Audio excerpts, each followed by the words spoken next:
As doenças autoimunes são caracterizadas, por fazerem com que o sistema imunológico do corpo ataque as células saudáveis. Mas por que o nosso corpo acaba, então, lutando contra si próprio? É isso que a gente descobre na entrevista de hoje com o reumatologista, o Dr. Márcio Augusto Nogueira. Boa tarde, doutor, tudo bem? Boa tarde, Amanda, tudo ótimo, e você? Tudo ótimo. Então, para a gente começar, doutor, explica pra gente o que são essas doenças autoimunes? As doenças autoimunes, basicamente, aquela introdução que você já falou ali é o principal. São alterações do nosso sistema imunológico, do nosso sistema de defesa, que deveria atacar os inimigos, os invasores, bactérias, vírus, protozoários, fungos, e na verdade ele sofre uma desregulação e acaba atacando o próprio organismo. E isso pode acontecer em qualquer parte do corpo, né? E nós temos ainda na ciência, muita dificuldade em saber os exatos mecanismos que fazem essa alteração. Algumas coisas nós já sabemos. Por exemplo, algumas infecções virais fazem com que o sistema imunológico fique ativo, mas ele recebe informações diversas e acaba produzindo autoanticorpos que vão ferir o próprio organismo depois de uma infecção. Bem como a predisposição genética, né? Não é incomum eu atender um paciente com doença autoimune na clínica e saber que o irmão, que o pai, que a mãe também tem doença autoimune. Então, esses são fatores que predispõem a esse grupo de doenças. Algumas das principais, então o senhor vai explicando para a gente um pouquinho sobre cada uma delas e como elas funcionam. Então a primeira é o lúpus. O lúpus é um protótipo, é um padrão de doença autoimune, né?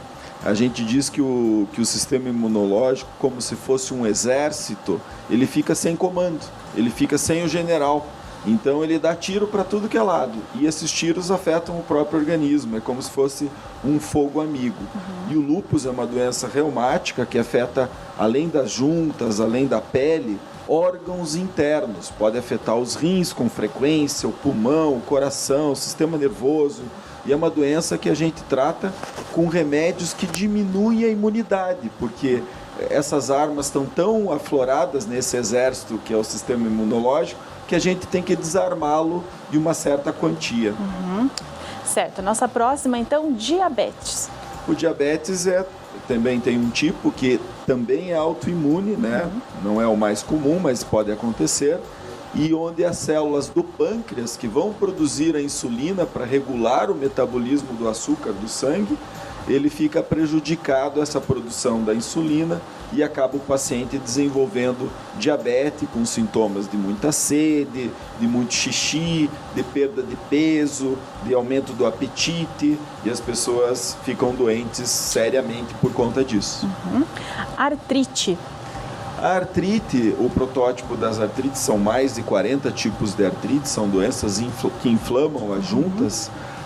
Aqui, autoimune, a artrite reumatoide é uma das mais comuns, onde o paciente faz inflamação das juntas. Alguma coisa externa desencadeia esse sistema imunológico a ficar hiperativo, numa pessoa predisposta geneticamente, às vezes infecções dentárias podem predispor, e o tabagismo também é um fator de risco para o desenvolvimento desse tipo de doença reumática.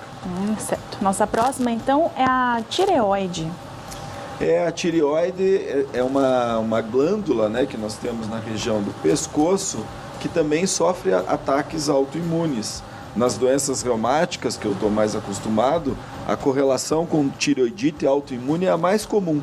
Então, às vezes é na família que alguém tem doença na tireoide, às vezes é uma artrite reumatoide ou lúpus, que também sofre da tireoide. Então, o paciente tem um ataque imunológico na glândula e ela acaba produzindo mais hormônio ou, mais frequentemente, produzindo menos hormônio, dando sintomas, porque o hormônio da tireoide é como se fosse o maestro do corpo, ele que dosa o ritmo do intestino, do coração, do metabolismo. Então, essa desregulação gera bastante transtorno. Então, mais uma é a esclerose. A esclerose, talvez a esclerose múltipla, que é uma doença neurológica, né? E que acaba produzindo anticorpos contra a membrana das células nervosas, então prejudicando a comunicação de uma célula nervosa para outra.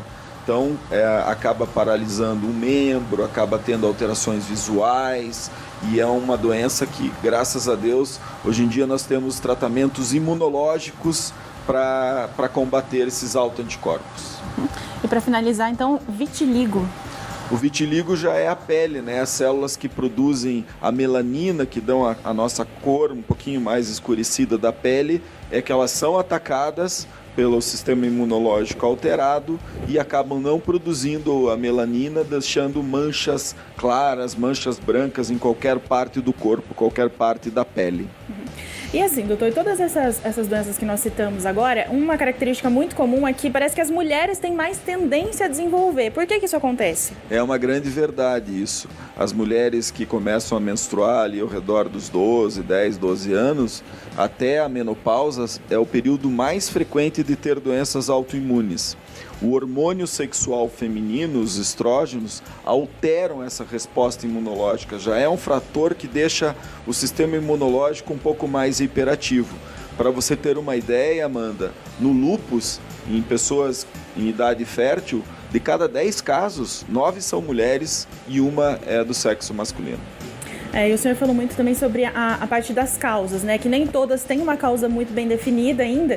Então a gente pode dizer que existe algum método de prevenção para essas doenças? Essa pergunta é muito importante, porque a gente está num modismo atual de que as farmácias, as indústrias farmacêuticas vendem horrores de remédios para aumentar a imunidade, né? Então são complexos vitamínicos, não é infrequente na clínica da gente ver uma pessoa que tem resistência a tomar um remédio contra o colesterol, por exemplo, mas toma 20 suplementos que ele acha que são que não vão causar mal, mas é uma sobrecarga violenta de vitaminas que não mudam em nada a nossa imunidade, a não ser pontualmente uma coisa ou outra. Mas essas prescrições absurdas de todo mundo procurando um remédio para aumentar a imunidade é ótima para a indústria farmacêutica e para a categoria de profissionais que lidam muito com isso. Mas não tem nenhuma consistência científica. Mas você perguntou de prevenção, então o que a gente sabe é o que todo mundo já está cansado de saber: dormir bem, se alimentar de forma adequada, praticar esportes, evitar estresse, levar a vida mais suave na nave, né? Não tão pegada, né? A gente tem que saber viver. Então, são coisas que manter o exercício físico, né? As pessoas querem uma pílula, né? Trocar tudo isso por uma pílula. Evitar excesso alcoólico, não fumar. Todos esses fatores a gente sabe que preservam a saúde do indivíduo. Agora, você bebe demais, fuma, não pratica exercícios, é estressado, e daí que é uma fórmula mágica para melhorar a sua imunidade. Não acontece. E para quem já sofre com alguma dessas doenças, tem cura ou não?